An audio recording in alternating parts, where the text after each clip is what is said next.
My name is Nicola White. I'm a licensed Thames mudlark, well known for mudlarking on the River Thames and for researching the stories behind the objects I find. What happened when I handed over 10 of my mudlarking finds from Greenwich and Deptford in southeast London to 10 heritage trainees to research? What untold histories and intriguing facts did they uncover during the 7-week Lost and Found project?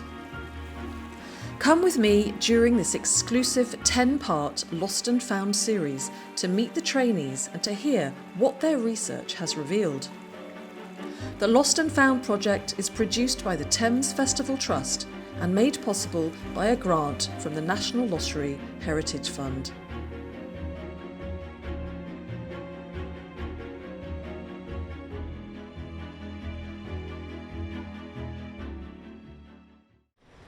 Hi everyone, welcome to episode 9 of the Lost and Found series. Can you believe we're already at episode 9?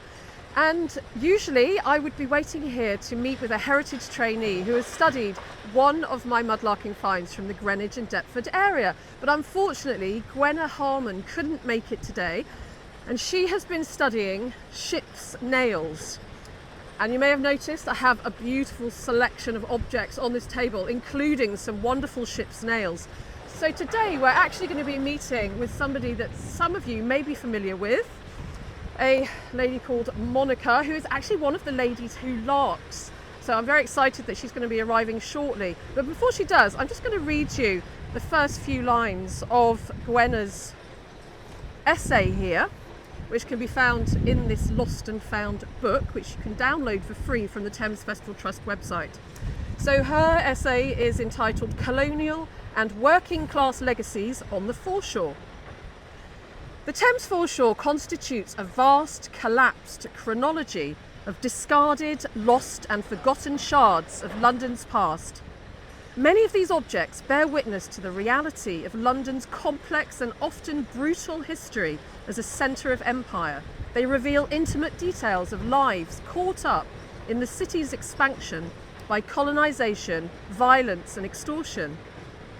To handle such objects from the Thames foreshore, such as these ship's nails found at Deptford, is to encounter spectral insights into the unwritten lives of ordinary people who shaped the city and their powerful acts of resistance against a society intent on draining them of their labour and a history intent on discarding them. So like I said, you can read the full essay here and it's absolutely fascinating. But today we're going to be focusing on ship's nails and also broad arrows. The broad arrow is often stamped on these nails. And I can see Monika over there in the distance. Hello, my darling. How are you? Fine. How are you? I'm reaching over the table. Coming down here on this chilly, beautiful day. This gorgeous sunshine. And please, can you introduce yourself? Hi, my name is Monika Buttling-Smith. I'm a Thames mudlark, based in London.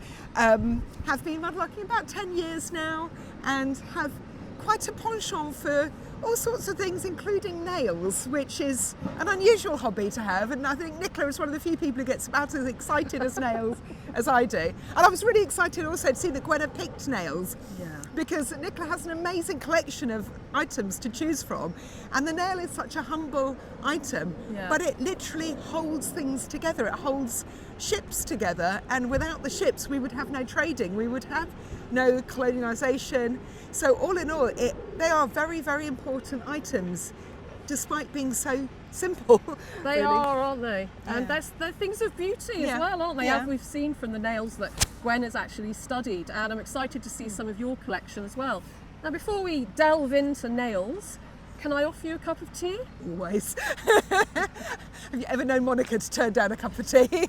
Excellent. Well, this is Empress Grey, Oh, lovely. served in a Tideline Thank Arts you. mug. Oh, even better. Yeah, it makes it taste absolutely wonderful. So here we are. We need a cup of tea on a day like thank today. you. Oh, we do, don't we? So I've brought along a few little pieces of my collection to help illustrate how important the nails were.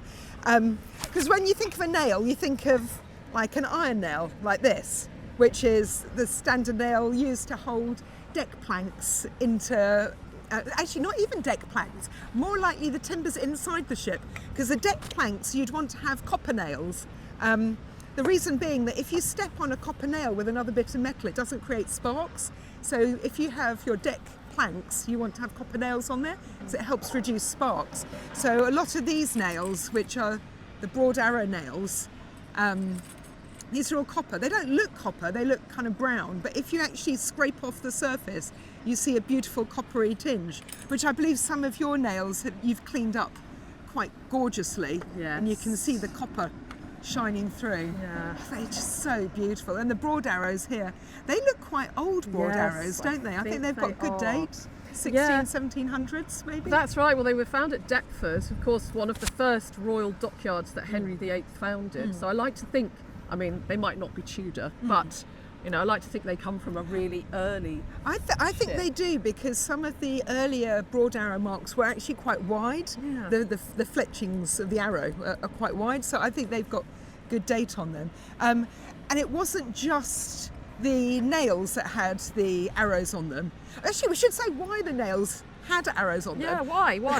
Well, basically, copper is a valuable material. It costs a lot of money to make copper nails. You don't want people stealing it, so they would mark them with nails just to prevent people slipping a handful in their pockets and going home with their own little collection. If you were caught with a nail with an arrow on, you'd lose your job, possibly even worse. So anything that's valuable material. So your lovely bit of copper sheeting here. Yeah. Do you want to show the? Yes. That one. So this is a piece of copper sheathing which would have been nailed to the hull of ships to, well, speed up the ship, but stop barnacles and ship rot, that kind of thing. And yes, this one has the broad arrow, which is essentially like a little arrow, sometimes called a crow's foot as well, isn't it? Yeah. And with this one here, another bit of sheathing, if you look at it, you can see the nails are also copper. They're a little bit smaller than your standard plank nails, which are that size. And these ones, which are for bigger planks, this ginormous one. But what I haven't mentioned is before we had iron nails or copper nails, we had wooden nails. And because they're made of wood, they were called tree nails to distinguish them from iron nails or copper nails. And I've got a little plank of wood here, rather unusually, has got holes here. Particularly if you look at that one, you can see the round hole there. This would have had a tree nail in it. Very important, because if you have timbers like these of a ship and you're going into cold water, the timbers will shrink, and go into hot water, the timbers will expand. If you have a wooden nail that's the same material as the wooden planks, it will shrink and expand at the same time. So it helps keep the plank of wood in a good, strong condition and stops leakage. You don't want something to shrink at a different speed from the casing, otherwise you've got water going through. You can have iron nails inside, like these ones, inside the body of the ship that isn't coming into contact with water, because it's not going to rust. So there's a big chunk of ship timber. If you go to the Secrets of the Thames exhibition, you can see some beautiful chunks of wood I've got in one of the cabinets there with the tree nails still in situ, and that's quite fun to see. And I've also got this little bit here, which is a wherry brace, cross brace from a wherry. So you can imagine somebody rowing a boat and having their foot sitting on that, so it strengthens the boat. And if you look at the nails they've got there, because they're going through wood, they've got these little round discs on there, because they're quite small pieces of wood, and the wood is going to otherwise chip, and these little round discs stops the nail from eating away and damaging the wood. So I have a whole little collection of these, which are all quite fun as well. You get nails all different shapes and sizes.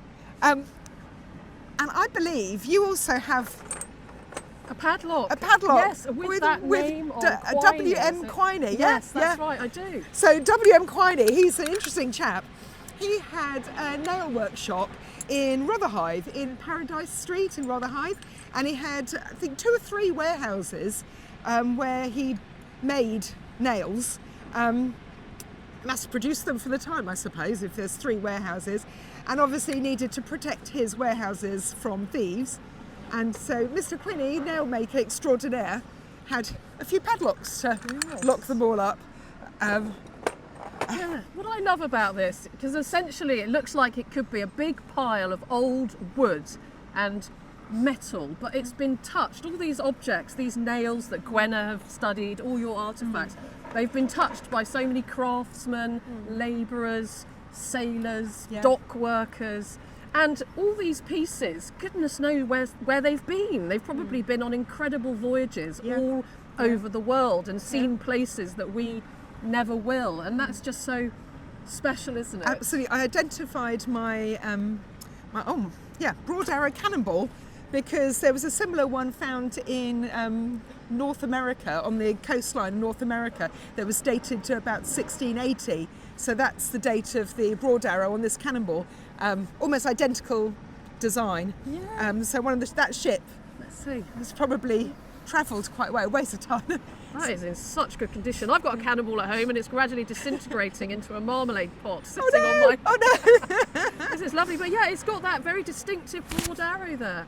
It's an absolute thing of beauty. Denotes military property. Absolutely incredible. So Monika, you've read Gwenna's essay. Is there anything that jumped out at you from her I did research? find it interesting that she was talking about the broad arrow and where it was used. The fact that it was used on convicts' clothing was absolutely crazy, which basically means the poor convicts were the property of the king. I mean, that's basically, a broad arrow marks that it's the king's property. So you're basically saying these humans are property now. Yes. And That's right. she also mentioned about tree trunks in North America having the broad arrow marked on them to show that these were going to be trunks used for ship repairs, to make masts and other bits of shipping in America. So you just stamp the broad arrow, that belongs to the king now. Yeah. Well, what a wonderful selection of nails and pieces of ship. Oh yeah, that one I didn't mention. Did I mention that one? I didn't mention that you one. didn't. Yeah, so that's a little bit of wherry. Just the side bit along there, so that's an upright plank and those ones going across, with again the broad nails that would hold it in place. So you can see these planks are really, really quite thin, so if you just had a sharp nail go through, they would very, very quickly wear a hole in it. You can see how this one's worn out once it's broken up and been on the ship, on the foreshore. But I love finding these old remnants because it shows you how the nails are used in situ. If you see them in situ, you understand the usage of it. If you just find a nail on its own without knowing where it belongs, it doesn't tell the full story. Yeah, it's nice to see them in context, isn't it? Exactly. So is there anything else you'd like to say about your collection? Scattering nails. I have to say, I'm absolutely in awe of these ones. They're just so beautiful, and I love how they're polished up. You can really see the value of the copper material. They are absolutely beautiful, and they're so lovely to hold as well. Yeah. And I'm so proud of Gwenna for picking nails. I mean, of all the things she could have picked, she picked these. They were brilliant. Yeah, so I'm just going to finish off by reading a few more lines from Gwenna's essay. And relating to the nails, she says they are inextricably connected to figures of working class resistance, blacksmiths who knew the value of their labour and the quality of their craft, mudlarks sustained by an ever enclosed foreshore, rebelling dock workers who won better pay. The foreshore churns up the histories of London, rolls them in the wash of time and tide, eroding and exposing the fraught history of a city built on colonial violence, etched with working class resistance. Hundreds of years of people cast aside by the conveyor belt force of linear industrial progression. So Gwenna's got a wonderful way with words. So do go and read her essay. I think you'll enjoy it. Download it for free from the Thames Festival Trust website, and you can also receive a hard copy through my Kofi site for just £1 and the cost of shipping. It would be free, but unfortunately Kofi site wouldn't let me list something for free, so it had to be £1. It's a bargain. Yeah, Honestly, it's a bargain. It's the most beautifully produced book I've seen in a long time. Oh, and you've actually also been involved in the Lost and Found project. You actually gave it a walk and talk about shipbuilding, I didn't brought you? all my timbers in and gave a full display with ship timbers and deck lights and all sorts of tools and knives and saws and files. I have a lot of things at home to do with shipping, so yeah. They were a lovely bunch of students. They really were. Yeah, very bright really were. and articulate, and interested in our weird little world. Absolutely. Well, thank you so much for being involved, Monika, and I hope that there will be another Lost and Found series next year, and that you'll be involved again. But in the meantime, it's about time we did another Ladies Who Lark video, I think isn't it? that would be fun. Yeah, we'll give Anna a ring. Let's give sort Anna it a out. ring. Okay, everyone, thanks so much for watching, and don't forget to put your comments down below. Let us know what you think about what you've heard of Gwenna's essay and Monika's amazing ship wood and nail collection, and I look forward to seeing you in the last episode of the Lost and Found series, series 10. See you soon. Bye bye.